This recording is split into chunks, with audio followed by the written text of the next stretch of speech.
What is going on, YouTube? Welcome back to the channel. Thank you guys so much for your support. And if you're new, I do want to say welcome. We always got to do our spring water check because, guys, it's like life, right? You got to have the little things. It's the minerals in the water that make it what it is. If you guys drink a lot of purified water, you're basically stripping your body of all the nutrients. You think I'm crazy, but look into it. And you'll start to feel a lot better when you switch. But anyway, that's not what we're talking about today. The main topic we need to talk about is something a lot of people are going to disagree with, but hear me out. Your addiction is a superpower. Now, guys, what in the world am I talking about, right? You might go, Nate, how is me being addicted to cigarettes, to weed, to porn, to alcohol? How is me having these addictions to junk food, video games? How is this a superpower? Guys, I think most people have it wrong. I think most people are skirting around the truth. They don't know what they're talking about. And I can talk about this because, well, I'm right there with you, right? Most people think it's something to do with dopamine, right? You'll see a lot of people online talk about dopamine. You'll see people like Huberman talk about it, right? These people who are very smart, who have a lot of scientific knowledge. Guys, I'm going to be straight up with you. I think scientific knowledge has its place. However, I think that anecdotal, personal experience can't be written out of the picture, right? I think oftentimes as men, we want to look at the logic, we want to see something factual, and we want to stick with it because anecdotal personal experience might give you cognitive dissonance, which means there's an idea that competes for another idea. If you guys have read 1984, it's like doublethink. There's an idea that you know is true or might be true, but it competes with a current truth, with something that is grounded in your reality. We could go down a whole rabbit hole with that, but what I'm saying is most guys, right, have something with them that makes them addicted in some way, right? Now, there are some people out there I don't think that necessarily have this, but what am I talking about? Look at people who have addictions. If you have an addiction, you can probably agree with me here, right? This is for people who have addictions, because people who don't have addictions, one, are either lying to themselves, or two, maybe genuinely don't. There's people out there who can smoke a cigarette, maybe smoke for a little bit of time, and then never touch a pack ever again in their entire life, never have the want or the urge. There's people who can do hard drugs, the same thing. People who can, there's people who can do all these things and never have the urge, never have this urge to scratch, right? Never have the itch to take care of. But if you have these problems in your life, right, you got to realize, I truly believe it goes deeper than just dopamine, chemical fixes. There's something deeper with this.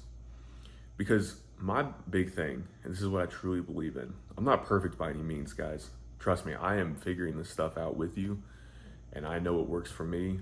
And I know that oftentimes when I fall off, it's because of my own choices. It's because I'm weak. It's because I give in. But as I get older as a man, I realize that a lot of it is because I give into emotions.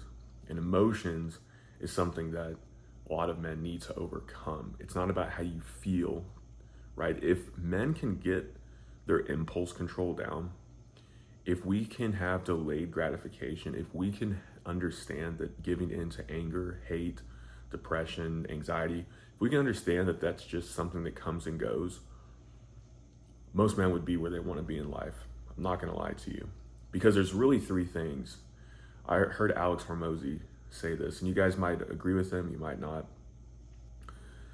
But one of the three things he said, I forget the other two, but one of them was delayed gratification, right? If you can have delayed gratification, and he was going through this list, and the two things that he was talking about, or the three things he was talking about, two of those, I looked at myself and said, oh, I have that. That's part of me. But the third thing was delayed gratification and, being able to not give in to impulses. And I was like, oh, crap, that's not me. That's something I really got to work on. That's the one thing I have to work on. And in my life, there have been times where I have been able to cut things out. I have cut things out completely And I get into razor focus, guys. I'm telling you, if you have an addiction, that is your body, your brain, whatever you want to call it, ADD, right? All of these guys have, attention disorders. They're given, Adderall so they can focus, right? I'm not saying that there's not certain things that are helpful for certain people, right? But 9 times out of 10, if you look at people, if you hear from people who have been on these drugs to help them focus, to help them do whatever, they say that at the end of the day, they wish they could be off of it because there is something about it that ends up making them feel a certain way, right? Maybe not for everybody. There's people out there who have said, I found what works for me. I've been on it for 20, 30 years. I haven't had any downsides. It is what it is. Cool, great, good for them. Awesome. But eventually, I truly believe, especially if it's a pharmaceutical, you're gonna have some negative effects. And most people I've heard want to get off of it because it makes them feel like a zombie. Well, you can apply this to anything, right? Like, the reason why we as men use things is to cope. We use it to soothe an outlet, right? Porn, we use it because it's easier to do than to actually talk to women, to face rejection, to actually have a relationship with a woman. And ironically, the thing is, once you start to see women as people, your mind will desexualize. Crazy, right? But your mind will desexualize, and you'll be able to have conversations with women, meaningful conversations with women, and actually understand them, and actually realize, wait, all this stuff, all this like over-sexualization is like it's trying to hijack me. Once you see things for what they are, guys, you'll understand they're meant to keep you in place. They're meant to keep you in this cycle of, you get really high, artificially stimulated, and then you come back down and you feel really shameful because, one, it's not natural. Your body's not meant to do these things like porn. All this like weed they're coming out with these days, they're trying to make it as strong as possible, as intense as possible. And it's making people feel like zombies. It's making them have withdrawal symptoms if they ever try to stop, right? All these crazy side effects. People who drink a lot of liquor, right? People who drink excessively, obviously that's horrible in and of itself. But the fact you can go to, a lot of grocery stores have it, but you go to a liquor store, you can buy a $20, maybe even $10 bottle of liquor and be absolutely plastered, right? There's all these things you can do. Video games, it's another big one, right? You play video games because you want to feel achievement, because it's easier to achieve things in a game than it is in person, right? It's safer. If you fail, there's really no rejection. There's really no, bad effects that come from it. It's safe, right? A lot of guys, they want to play it safe because they're scared of the consequences in life.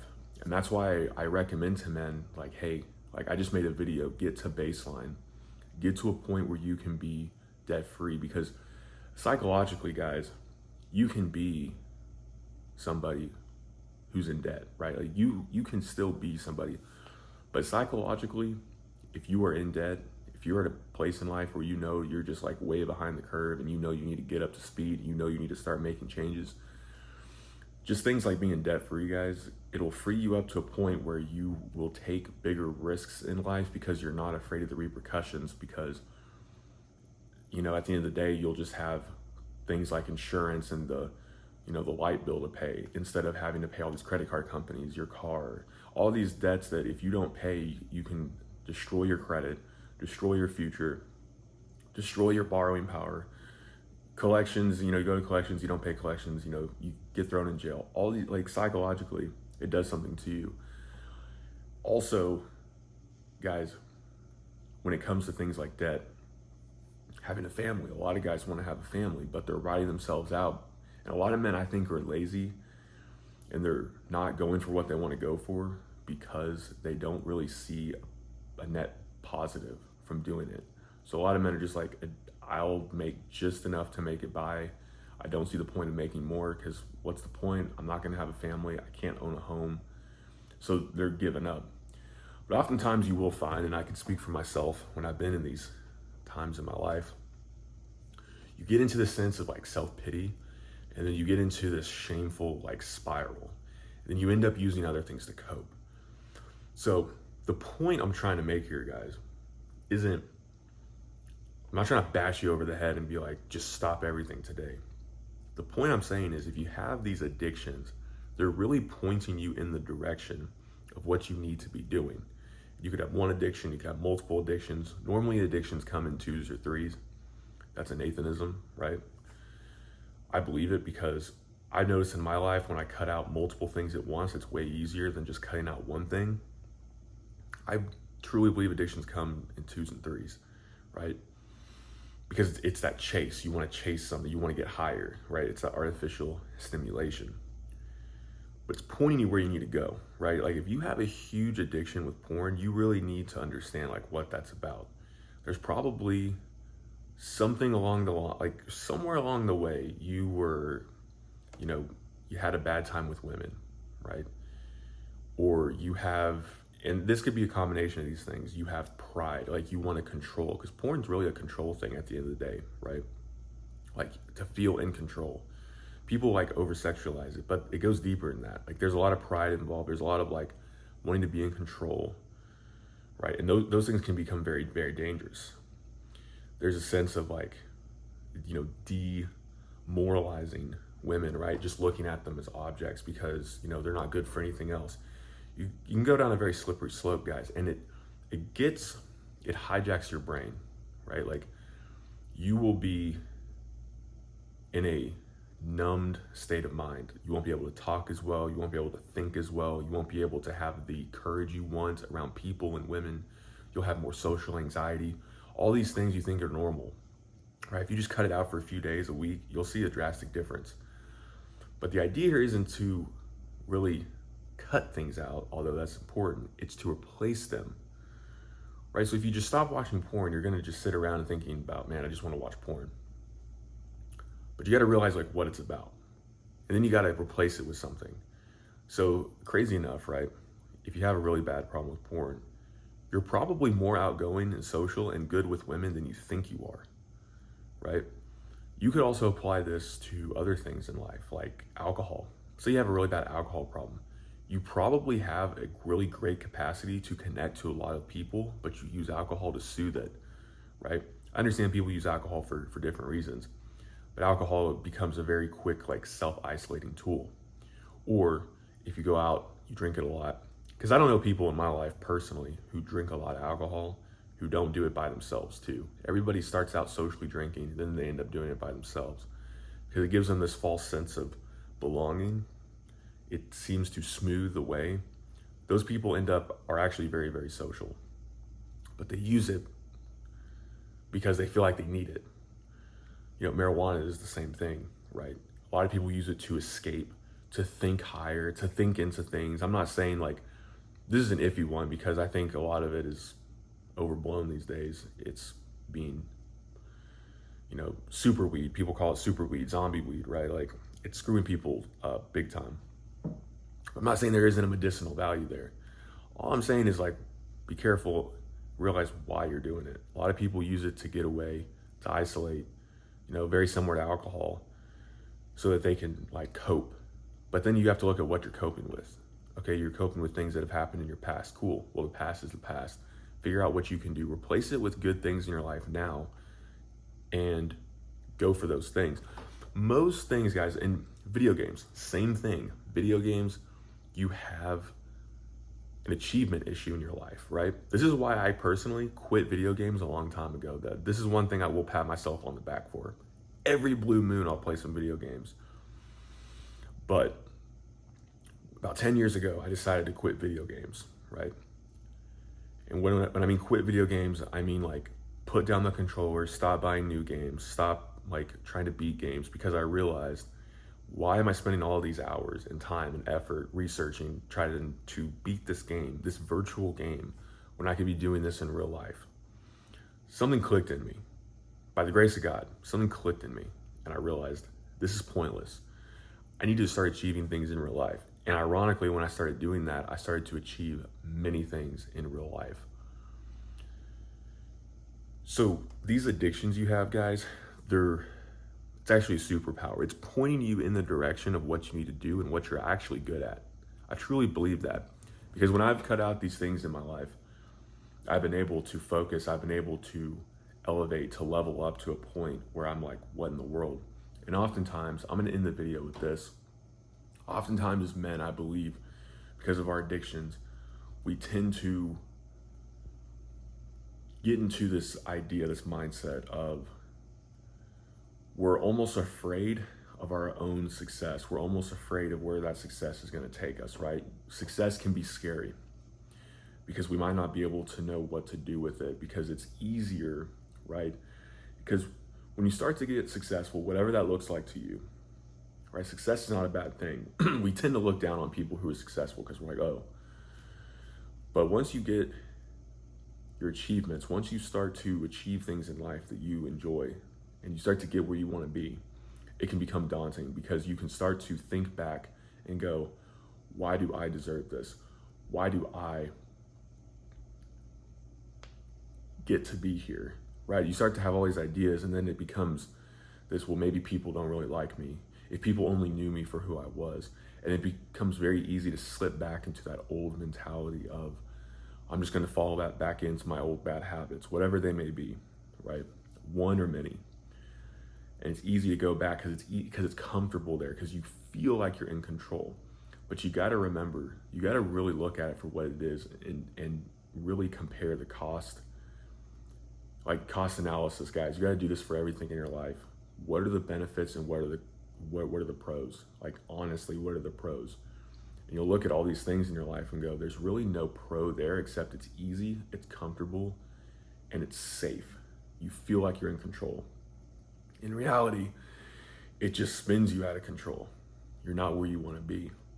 So be careful when you actually become successful. I'm not saying be worried, but I'm saying like when you start to realize these things, like when you cut out these things that are bad for you and you start to get where you want to be, right? You start working out, you start talking to women, you start achieving things you want in life, you're going to end up in situations where you're like, oh my goodness. Like sometimes you might feel like you're out of your league, but you got to press on, be confident in that moment, realize that you're there for a reason, and you have a superpower, guys.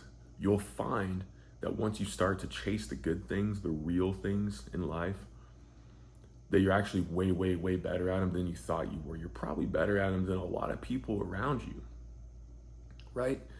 You have, like, the more addictions you have, honestly, the better, because all those things are just pointing you to what you're actually good at. In this world, guys, I'm telling you, it's easy. We fall into comfort. It's very easy. But if you can curb that, if you can replace it, you'll find that you will be able to get to where you want to go faster and achieve things at a higher level than most people will. And that ADD you think you have, like you got to soothe it because, oh, it's just making you go out of control, you can't focus. Once you find something in life that you can actually go full throttle at, something good, you'll see that become something incredible. Like you'll be able to work at it, to build it, to be genuine about it in ways you would have never thought possible. God's given you a superpower, right? You know what's right. You know the right way to go with these things. I'm right there with you. So if you guys need any help, if you need any motivation, got any questions, let me know in the comments below, guys. Hit the thumbs up, and Lord willing, I will see y'all in the next one.